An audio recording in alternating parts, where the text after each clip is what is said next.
I made a series of videos on using a table saw, and one of those I made a push stick that can go on your thumb. And the idea behind this was to add some protection to your thumb to prevent splinters, and it kind of replaces a featherboard. My thinking at the time was that it would be more convenient to use. However, I haven't used it at all, but there were times when I had to set up a temporary featherboard. So in this video, I want to make one that's more permanent, that works with my table saw.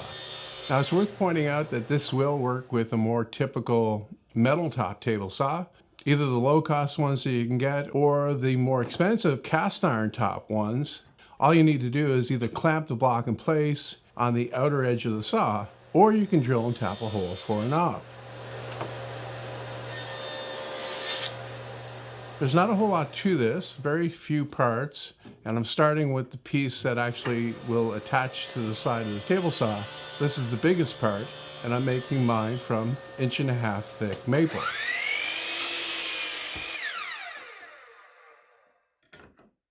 The size of the recess in the top is kind of arbitrary. You can make it any size you want really, but I'm going with 1.5 inch wide and 1/2 inch thick so that the bar has some heft to it.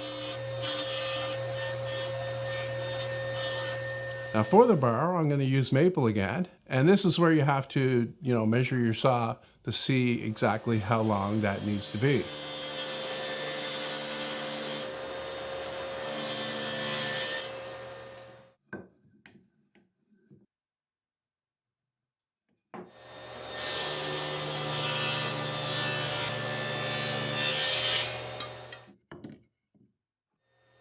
To hold the bar in place, there's a clamping bar on top. Once again, I'm using maple for that.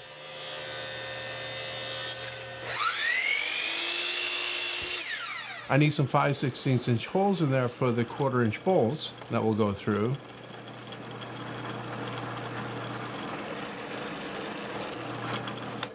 And to make sure that it has a good grip on the bar, I'm going to put some self-adhesive sanding disc on the bottom that contacts the bar.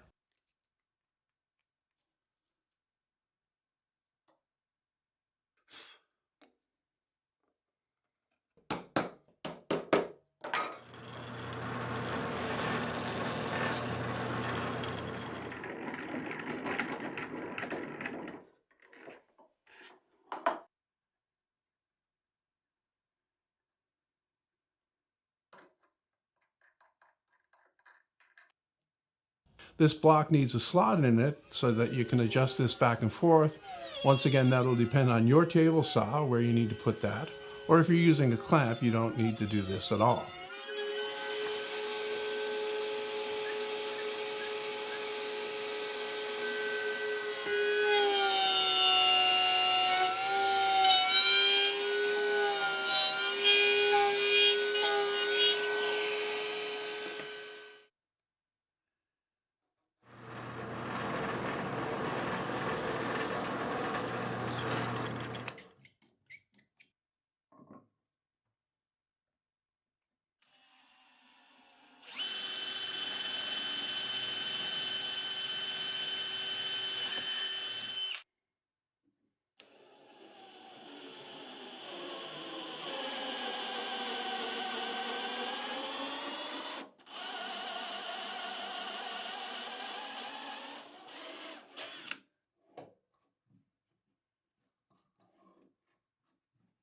Now we get to the business end, the part that actually touches the stock as you push it through.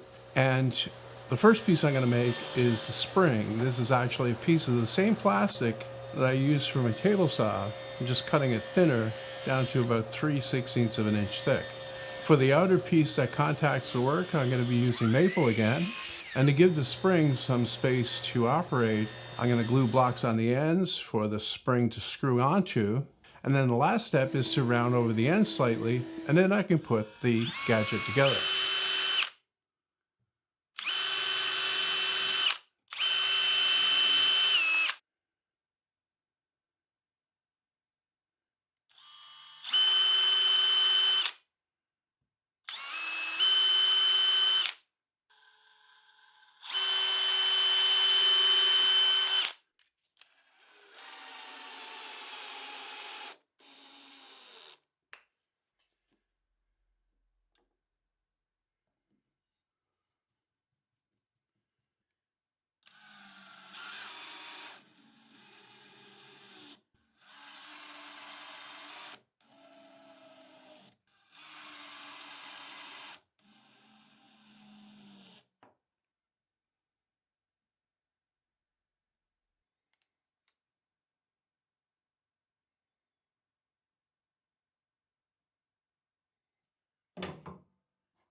And here it is in action. I'll mostly be using this for the kind of operation that you see me doing right now. It's where I'm holding a panel that I'm holding vertically up tight against the fence so that I can make a rabbet cut. For nearly everything else, I'll be just using my left hand like I normally would.